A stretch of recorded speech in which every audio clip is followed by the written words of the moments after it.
Hello दोस्तों, कैसे हैं आप लोग। उम्मीद करता हूँ आप लोग अच्छे होंगे, स्वस्थ होंगे। तो दोस्तों, आज से हम एक नई श्रृंखला शुरू कर रहे हैं।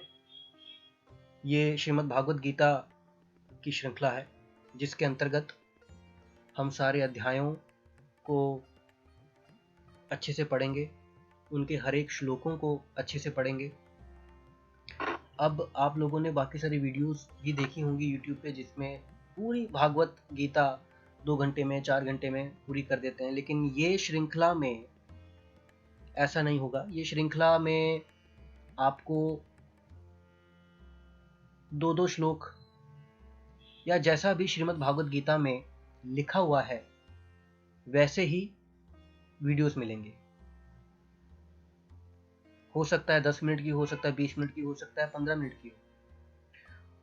पर इस श्रृंखला को शुरू करने का एक मकसद ये है कि लोग अपने कार्यशैली में इतने व्यस्त हो चुके हैं, 2 घंटा निकालना बहुत मुश्किल होता है, 4 घंटा निकालना बहुत मुश्किल होता है। सो हमने सोचा कि क्यों ना 10 मिनट, 5 मिनट तो निकाल ही सकते हैं। अगर रोज़ भी एक एक श्लोक पढ़ें और उनका तात्पर्य समझें तो शायद प्रभु के निकट और जा सकते हैं।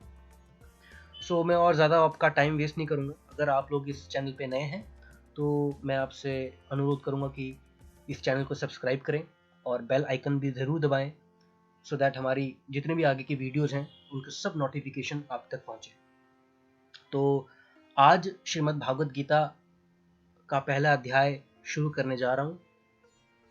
उम्मीद करता हूँ ये पूरी श्रीमद् भागवत गीता कंप्लीट करूँगा, और अगर आप लोगों का साथ रहे तो ये जल्द ही पूरा होगा।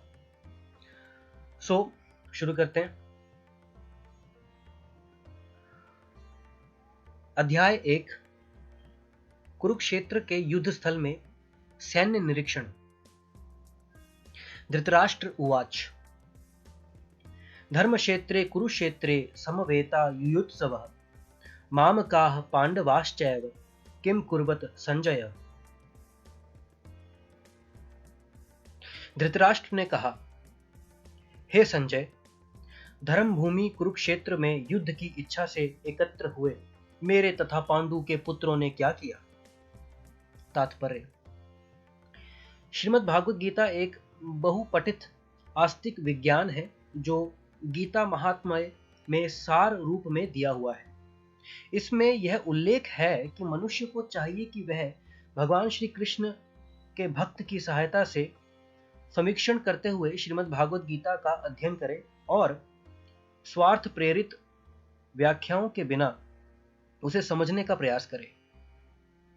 अर्जुन ने जिस प्रकार से साक्षात भगवान श्री कृष्ण से गीता सुनी और उसका उपदेश ग्रहण किया, इस प्रकार की स्पष्ट अनुभूति का उदाहरण श्रीमद् भागवत गीता में ही है। यदि उसी गुरु परंपरा से निजी स्वार्थ से प्रेरित हुए बिना किसी को श्रीमद् भागवत गीता समझने का सौभाग्य प्राप्त हो तो वह समस्त वैदिक ज्ञान तथा विश्व के समस्त शास्त्रों के अध्ययन को पीछे छोड़ देता है।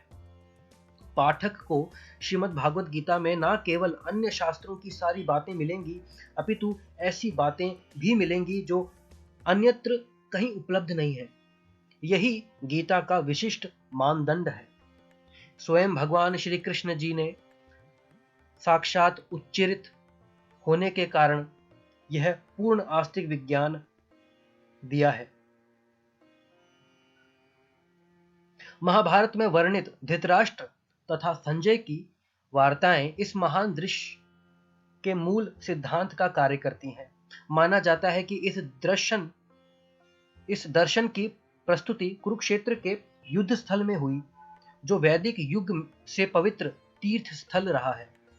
इसका प्रवचन भगवान श्री कृष्ण जी द्वारा मानव जाति के पथ प्रदर्शन हेतु तब किया गया जब वे इस लोक में स्वयं उपस्थित थे। धर्म क्षेत्र शब्द सार्थक है, क्योंकि कुरुक्षेत्र के युद्ध स्थल में अर्जुन के पक्ष में श्री भगवान स्वयं उपस्थित थे। कौरवों का पिता धृतराष्ट्र अपने पुत्रों की विजय की संभावना के विषय में अत्यधिक संदिग्ध था। अतः इसी संदेह के कारण उसने अपने सचिव से पूछा, उन्होंने क्या किया? वह आश्वस्त था कि उसके पुत्र तथा उसके छोटे भाई पांडु के पुत्र कुरुक्षेत्र की युद्ध भूमि में निर्णायत्मक संग्राम के लिए एकत्र हुए हैं। फिर भी उसकी जिज्ञासा सार्थक है।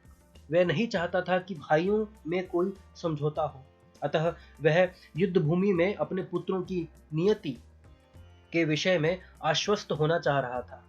चूंकि इस युद्ध को कुरुक्षेत्र में लड़ा जाना था, जिसका उल्लेख वेदों में स्वर्ग के निवासियों के लिए भी तीर्थ स्थल के रूप में हुआ है, अतः धृतराष्ट्र अत्यंत भयभीत था कि इस पवित्र स्थल का युद्ध के परिणाम पर न जाने कैसा प्रभाव पड़े। उसे भलीभांति ज्ञात था कि इसका प्रभाव अर्जुन तथा पांडु के अन्य पुत्रों पर अत्यंत अनुकूल पड़ेगा, क्योंकि स्वभाव से वे सभी पुण्यात्मा थे। संजय श्री व्यास का शिष्य था, अतः उनकी कृपा से संजय धृतराष्ट्र के कक्ष में बैठे बैठे कुरुक्षेत्र के युद्ध स्थल का दर्शन कर सकता था। इसीलिए धृतराष्ट्र ने उससे युद्ध स्थल की स्थिति के विषय में पूछा। पांडव तथा धृतराष्ट्र के पुत्र दोनों ही एक वंश से संबंधित हैं, किंतु यहाँ पर धृतराष्ट्र के वाक्य से उसके मनोभाव प्रकट होते हैं।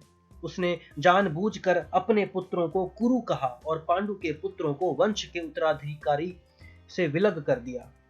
इस तरह पांडु के पुत्रों अर्थात अपने भतीजों के साथ धृतराष्ट्र की विशिष्ट मनस्थिति समझी जा सकती है। जिस प्रकार धान के खेत से अवांछित पौधों को उखाड़ दिया जाता है, उसी प्रकार इस कथा के आरंभ से ही ऐसी आशा की जाती है कि जहां धर्म के पिता भगवान श्री कृष्ण उपस्थित हों, वहां कुरुक्षेत्र रूपी खेत में दुर्योधन आदि धृतराष्ट्र के पुत्र रूपी अवांछित पौधों को समूल नष्ट करके युधिष्ठिर आदि नितांत धार्मिक पुरुषों की स्थापना की जाएगी। यहाँ धर्म क्षेत्र तथा कुरुक्षेत्र शब्दों की उनकी ऐतिहासिक तथा वैदिक महत्ता के अतिरिक्त यही सार्थकता है।